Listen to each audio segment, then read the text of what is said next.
next. Welcome to T4G Sports. Today we're going to talk about the matchup between Ohio State and Texas, and we're going to talk about who we think is going to win. Now, we ran a poll with you guys. Most of you guys are choosing Ohio State, which is understandable. Completely understand that. Let us know in the comments below who do you think is going to win this game and why. And what are some key things that you're looking for. Without further ado, guys, make sure to hit that like button, subscribe, click the notification bell, and let's light this bad boy up. And the other thing is, subscribing is free, guys. It helps our channel, and we really do appreciate all of you guys so much. We appreciate our alumni, our T4G alumni. You guys are awesome. So let's go over this matchup. First, we want to talk about the regular season here. Texas had a pretty solid season, but there's still, for Texas fans, still a lot of questions of like, okay, wait a minute. We're like top 2 in NIL. We're not playing the way we should be playing.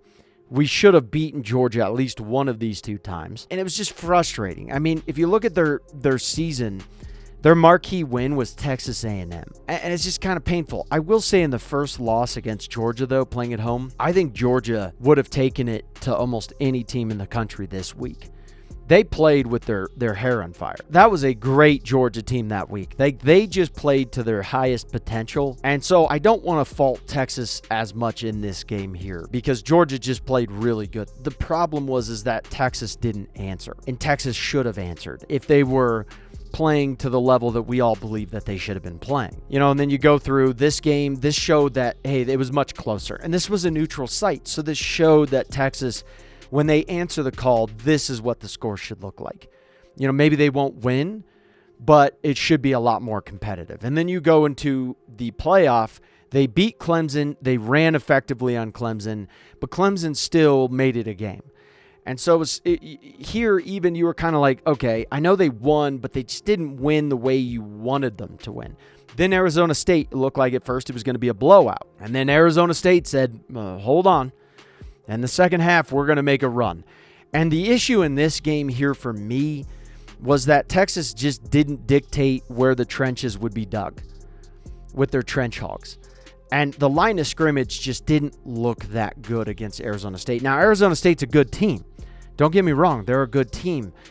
But still, Arizona State should not have dictated where the trenches would be dug. Not against Texas, not against a mighty SEC team. Even though they're a first-year SEC team, they still shouldn't have done that. So they also stopped Texas's run, and when you stop Texas's run, Texas struggles. They definitely struggled. They cannot do what Ohio State can do, which is pass their way to run. You know, Ohio State can pass to make the run happen. Texas just struggles with that, and most teams will struggle with that. But it was still a good win at the end of it all. But that is something that we saw that it was like, okay, Texas is kind of, they're bumping around a little bit. It's a little bit of a struggle for them. Now, for Ohio State just wasn't playing up to the level that most people thought they would. Experts and non-experts included. Everyone agreed that Ohio State has the best team in college football. They're the most veteran team. They have the best talent, pound for pound. And a lot of sources will tell you they spend around 4th most in NIL. You have Texas, Georgia, and Oregon. They all spend more than Ohio State, but Ohio State is still the most powerful team in college football. And during the regular season, Ohio State just didn't look good in the first half. They would look good in the second half of the game. And it was really frustrating to watch. And then you watch them against Oregon, and just almost everything that could go Oregon's way went Oregon's way. The onside kick where it hit the player, came back to Oregon. You had the push off with J.J. Smith. That in reality, that's called maybe 30% of the time in college football. If you watch film excessively like we do, you're not going to see, you're going to see that same play with J.J., but you're not going to see it called as much. And then on top of which, you had the Dan Lanning loophole to the rules. You had Will Howard slide, and the game was over. Ohio State looked like they did with Georgia, where it was with C.J. Stroud, where it was like, you're going to win the game, you'll win the natty if you kick this field goal and make it, and then they miss.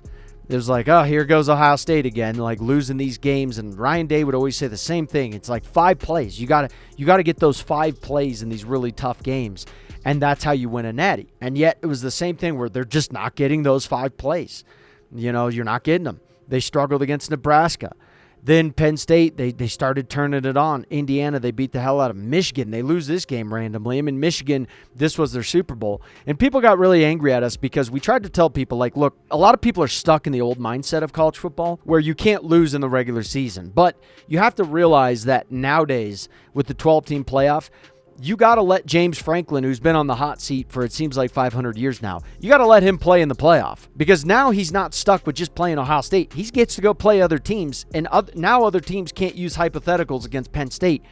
You got to beat Penn State now. You can't just say, oh, well, we would have beat Penn State easily because they can't even beat Ohio State and Michigan. Well, now you got to prove that, and so far teams have not proven that. And Notre Dame is not taking this game lightly. I can tell you that right now. Notre Dame is not looking at Penn State and going, this is going to be an easy game.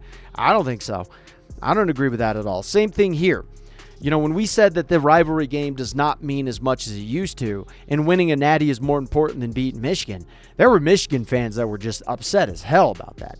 Oh, you'd rather beat Michigan than win the natty. That's the dumbest thing I've ever heard. There's no way that's accurate. Ohio State beat Michigan for 20 years straight. And what did it do you? Nothing. ESPN still talked more crap than they ever did. SEC fans and SEC alike talked more crap than they ever did. Beating Michigan is great and dandy, but winning natties is the top of the top. I hate to break it to people, but this game is going to keep losing its relevance compared to what it used to. I'm not saying it's going to go away. I'm not saying that. This will still be the biggest rivalry in sports, but the thing you have to take into account is that in prior years, if you didn't win this game, you didn't go to the playoff. Like last year, the requirements, if they were applied to this year, Ohio State and Penn State would not be in the playoff. But now you're getting to see these teams going to the playoff, and they're doing some work. They're kicking some teams' ass. So that's why this rivalry game doesn't mean as much as it used to. And winning the natty, I hate to break it to you, winning the natty is the most important thing. It's absurd to think otherwise. Nick Saban, the great Nick Saban, will tell you himself easily. So going into the playoff, the difference is you've seen Ohio State start to go all four quarters. And the games have basically been over in the first quarter. I mean, these games are eerily similar, 42-17, 41-21. When Ohio State turns it on, there's no one who's coming close to them. I hate to break it to you. Your teams can be good, but if Ohio State says we're going to turn it on and play our A game, you're toast. You're done. So in this game here against Texas, this is a great matchup between two very, very good teams. And Texas is actually favored to win according to ESPN's matchup predictor. They have a 50.6% chance to win this game against Ohio State. I will say, though, in this game, I don't agree with this home field advantage for teams in the playoff. Yeah, I don't agree with that. I don't think it should be done. I think you should change the venue and not let these teams have home field advantage. One way or another, I just don't agree with this. I know Ohio State fans will still show up, but still, it just makes it so much easier on one team over the other, and I just don't agree with it. So number one, I'm not going to bore you with stats because stats are subjective. This entire year, they said strength of schedule was favored to the SEC, and I just didn't believe that, as many of you guys know. And you guys know who you are, who commented in our comments and said the Big Ten plays a soft schedule. They don't play anyone, and as you can see now, that is not accurate. Okay, even McElroy on ESPN during the Indiana game wanted to call into question the entire Big Ten because of Indiana's performance. And then later on, you look at Georgia versus Notre Dame, and it was abysmal. And so even the so-called experts are just completely, they're just naive, in my opinion, on what they're seeing. They're like, oh no, SEC is still the powerhouse that they once were, but they don't want to give the Big Ten credit. We tried to tell you guys the Big Ten's tougher than what you think they are. The Big Ten is nasty. So the stats are subjective, in my opinion. I'm not going to tell you, well, Ohio State's this in pressures and Texas is blah, blah, blah. No, throw it out the window. Make this as basic as possible. So first, we're going to go over Texas. There's three main ways. If you're Texas, you need these things to go your way to win the game. If not, you're talking a Hail Mary strategy. You can win the game that way. But it's not a strategy I would go in with if I'm Texas. Number one, run the ball effectively. You need to challenge your guys and say, we need to run the ball. That's how we beat Clemson. Okay, that's what made us struggle with Arizona State is we couldn't run the ball. And it's particularly in the second half. It just was not effective. And that's what made it a game. And if you're making it a game with Arizona State, that's just a bad recipe if you're trying to do that same philosophy against Ohio State. That's not what I would want to do if I was Texas. So you need to run the ball. It's going to slow down the game. You got to get Ohio State's defense tired, because Ohio State's defense is the best in the land. They have the best defense in college football. There's no doubt about it. They have the most studs on that side of the ball, and you have to run the ball. Okay, the second part is you have to stop Ohio State from getting up on you early if you're Texas's defense. You got to punch Ohio State in the mouth. You have to slow them down. Pop that tire, slow them down, because you know you need it in the second half. Because Texas has been winning games in the second half. They would get up on teams early in recent games, and then they'd weather the storm in the second half. Bad philosophy against Ohio State. That is not what you're going to want to do against this Ohio State team.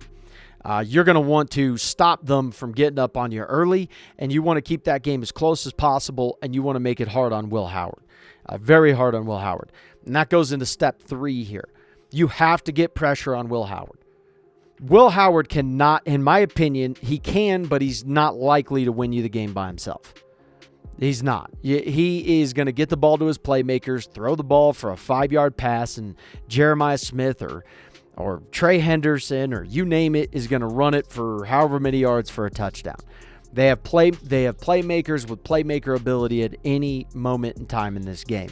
So those are the 3 ways. You have to run the ball effectively. You have to stop Ohio State from getting up on you early, and you got to get pressure on Will Howard. Those are the 3 ways you got to win this game. Okay, because if you can't run the ball, they get up on you early, and you can't get pressure on Will Howard, you're toast. You're going home, or your fans are going home early. It's what happened with Oregon. We went to the Rose Bowl. It was fantastic.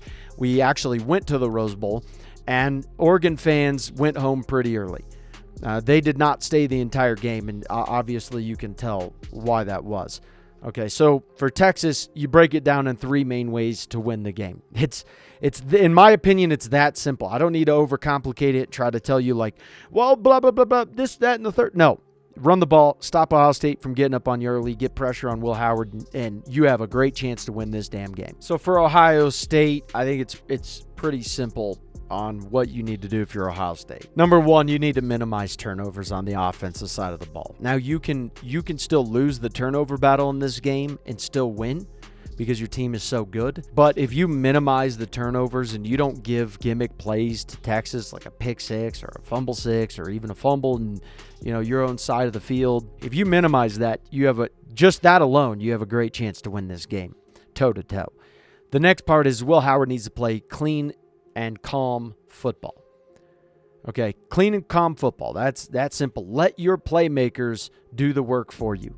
Don't try to get too above your britches and try to say, hey, I need to save us in this. No. And he's really good at that usually. Usually he's pretty good at just saying, hey, I'm even going to throw the ball away and allow our defense to do the work. Don't try to do too much, and you'll be in a great spot in this game. Now, the next part for Ohio State is the defense needs to create turnovers. If you can create turnovers, which Ohio State is very good at doing, Ohio State's offense will click at some point in time, and if you give them easy plays, then Ohio State's going to be in a really good spot to win this game. I mean, just really good spot. And I really think the other thing is stop the run. Texas is going to try to run on you and try to dictate that run.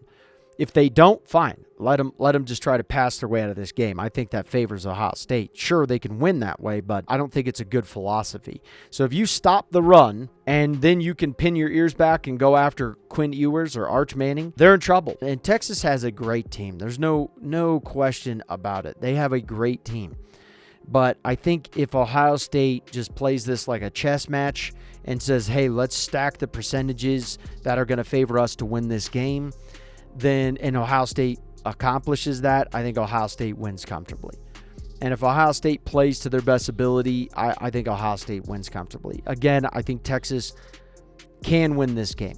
Okay, you cannot take this game lightly if you're Ohio State. Not at all. If you try to take this game lightly and you get overconfident, you're going to look like an idiot in this game if you're Ohio State. So you can't do that. You have to be very, very smart, because Texas is a dog. And they're waiting. They are waiting and saying, hey, Just give us an opportunity, and let's see what we can do, and they can hurt you. So you got to be very, very, very careful with Texas. With that being said, with our prediction, we do agree with you guys. Even if Texas wins this game, anyone who says Texas will win this game and they try to come back at the end and say, well, see, told you, I knew this. No, they didn't. No, they didn't. There's no way in hell anyone is truly believing that Texas is going to win this game so confidently that they would stake their house on it, or, put a massive amount of money down that is, if they lost that money, that it would greatly negatively impact their life. Okay, that I don't believe that in a heartbeat. Ohio State is the best team in college football. This is a team that I think is just pound for pound. Even if they lose this game, it's not going to change my mind on this. Pound for pound, this is one of the greatest college football teams I've ever seen in my life. I've ever seen in the history of the sport. I think Sark will tell you the same thing. I think Dan Lanning would tell you that. I think Heupel would tell you that in a heartbeat. This team is no team to be thrown around as, yeah, they're good, but not great. No. Nah, that's a lie. So I have Ohio State winning this game, but I think you need to be very careful. Texas has home field advantage. Texas has things going their way. Texas is a nasty team, and you better give them their respect, because if you don't, and you don't play like that, you have a real shot at losing this game. But I got Ohio State to cover this one without a doubt. I think Ohio State is going to win by 2 touchdowns, at least. We'll see. It's going to be a great game. But I'm telling you, Ohio State, don't take this team lightly. Don't do it.